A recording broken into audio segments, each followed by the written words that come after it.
কৃষি উৎপাদকদের জন্য সারা দেশে যে কৃষক এবং শ্রমজীবী মানুষের মধ্যে এটা আরো বেশি গুরুত্বপূর্ণ হয়ে পড়েছে, যেহেতু এবং বিজেপিকে পরাস্ত করতে গেলে ধর্মনগরেও আমরা যথারীতি পূর্বেকার যে অবস্থা, যেভাবে আমরা লড়াই করেছিলাম, সেই লড়াইয়ে আমরা প্রতিদ্বন্দ্বী হিসাবে থাকব এবং বিজেপিকে পরাস্ত করার জন্য আমার অনুরোধ থাকবে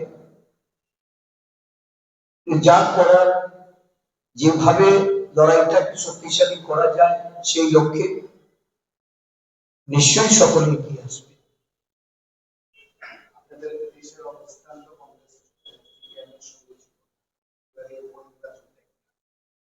না, আমরা তো বিগত 3টা উপনির্বাচনে যেখানে কমিউনিস্টরা প্রতিদ্বন্দ্বিতায় ছিল সেখানে তো আমরা লড়াই করিনি।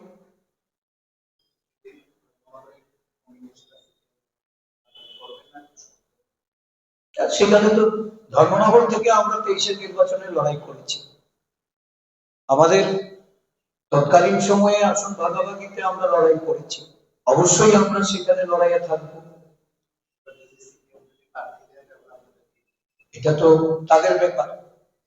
বিজেপিকে যদি পরাস্ত করতে হয়, যে ধারাবাহিকতা 2023 সাল থেকে আজকে অবধি আমরা যেটা পালন করেছি, আমরা নিশ্চয়ই আশা করব যে লড়াইটাকে শক্তিশালী করার জন্য সকলেই এই গুরু দায়িত্ব পালন করবেন। সবকটা রাজনৈতিক দলের ভাবনাতে নিশ্চয়ই এটা থাকবে যে আমরা বিজেপিকে যদি হারাতে চাই তাহলে ভোট বিভাজনকে রোধ করতে হবে, তার থেকে সরে আসতে হবে। আমরা আহ্বান রাখবো যে ধর্মনগরেও যেন লড়াইটা শক্তিশালী ভাবে আমরা করতে পারি, তার জন্য সহযোগিতা করা।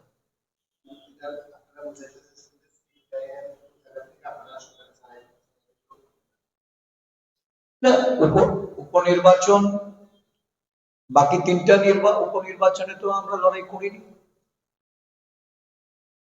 এই লড়াইটা তো আমাদের 23 সালের যিনি প্রতিদ্বন্দ্বিতা করেছেন কংগ্রেস প্রার্থী, স্বাভাবিকভাবে কংগ্রেস দল সেখানে প্রতিদ্বন্দ্বিতা থেকে সরে আসবে না, সেখানে আমরা প্রতিদ্বন্দ্বিতা করব এবং নিয়ম মাফিক এই প্রতিদ্বন্দ্বিতা শক্তিশালী করার জন্য, শাসক দলকে পরাস্ত করার জন্য অন্যদের এগিয়ে আসা উচিত, সাহায্য করা উচিত, সমর্থন জানানো।